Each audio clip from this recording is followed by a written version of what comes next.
All right, well, there's that again. So now I know why people say pay someone else to do this or just buy one or whatever. Um, One small mistake that I made, and I thought I'd bring you along real quick for that. Um, I put this in here, but it slipped out just a little bit, so I didn't put enough forward pressure on it. You can see this pin here. It's supposed to be in here. And so that caused it to be turned hard right. One guy said his pin sheared off, so I'm lucky mine didn't shear off. I may be able to just slide that back in a groove. But I'm gonna have to take this apart anyway because all those balls that are in there that were in here all probably fell out in the bottom. So yeah, there's that. So not a big deal. I've had this apart and together enough that I know how it goes, and it's relatively easy. But like I said, you make one little bobble like that and I'll bite you in the butt. And it bit me for sure. So I'm gonna pull this loose and put that back in there like it's supposed to be. Maybe check some of these others, check inside there a little bit. But everything looks good except for that, and that was what was causing it. That was spinning. As I went one way, it turned easily, and then as I tried to turn it the other way, it was probably just binding up on this edge somehow, instead of turning the whole thing like it was supposed to. So that was making it to where it wouldn't work. I've got the pump back together, wherever it is. Here it is. I had to buy a new bolt for it because I lost the other one. I don't know where, I couldn't find it. So this little guy here broke, just came apart, and it's got a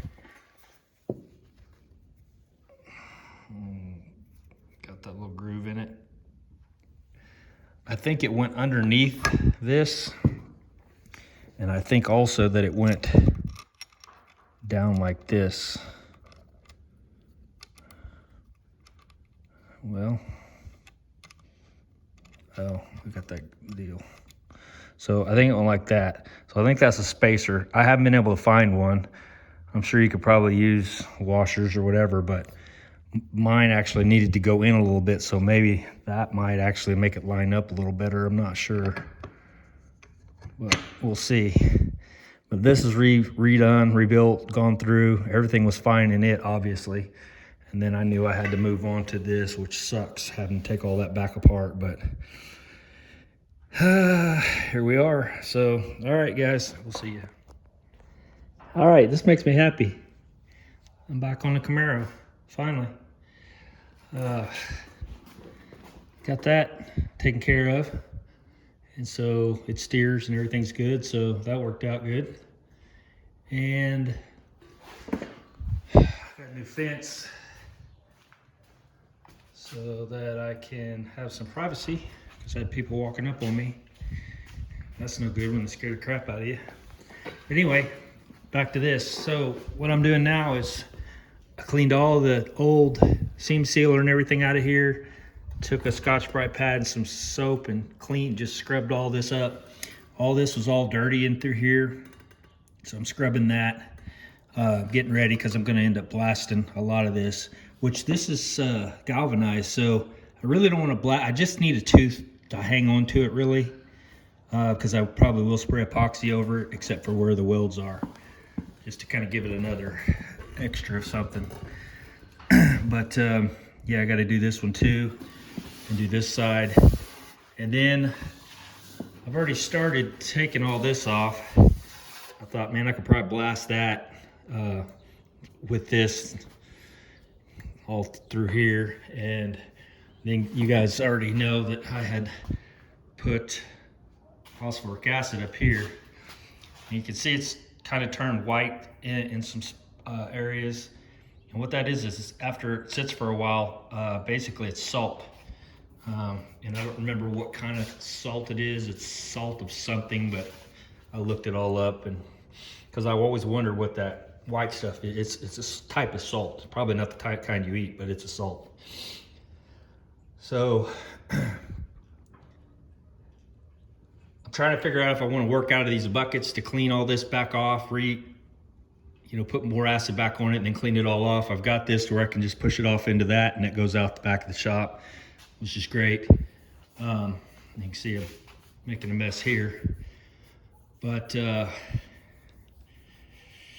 I need warm water. I don't want to do this with cold water because I'm afraid it'll tarnish.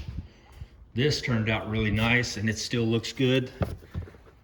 And I used warm water on that. And so it didn't turn orange like a lot of people are saying, which they're saying it's not that big a deal, but still, man, if I can keep it from looking orange, that's kind of what I'd like to do.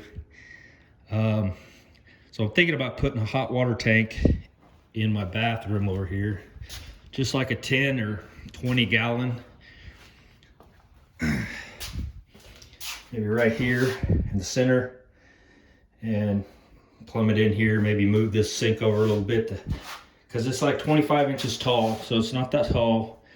And then 16 inches in diameter, or then there's one that's 20 inches in diameter. Well, that's a 20 gallon. I'm thinking, man, 20 gallons would be great to be able to rinse that with hot water and then dry it off with a towel and then go back and, blow it dry, make sure everything's out of the crevices and all that. But I don't know if I want to go spend all the money to do that when I can just get a bucket like that and do the same thing. But it'd be nice to have running water to be able to kind of just go over this, area to let it run down and off. So that's where I'm at right now. Thought I'd bring you along, or do a little quick update basically, and let you know where I'm at and that I haven't, this is all good to go. Got all that in there, that worked out. And thanks to Dave's Life, that was awesome. It was a lot of work, but it does what it's supposed to do, so that's what I was after. So I was able to take it out, turn it around, back it in here.